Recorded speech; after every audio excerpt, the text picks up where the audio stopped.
अस्सलामुअलैकुम नाजरीन, PC world news से मैं हूं रिदा सिंधु। फैसलाबाद डिप्टी कमिश्नर मोहम्मद अली की हिदायत पर असिस्टेंट कमिश्नर सदर उमर मकबूल ने पाक आर्मी के अफसरान के हमरा अमीनपुर बंगले के कारोबारी इलाकों में स्मार्ट लॉकडाउन को चेक करने के लिए विजिट किया और SOPs की खिलाफ वर्जी पर बास दुकानों को बंद करा दिया।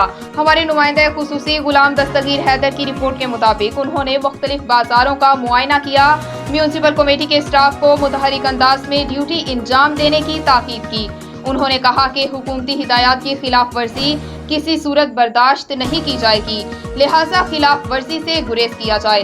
दरियासना उन्होंने पेंसरा के कमर्शियल एरियाज में भी लॉकडाउन पर अमल दरामद को चेक किया और ड्यूटी पर मौजूद एहलकारों को जरूरी हिदायत जारी की।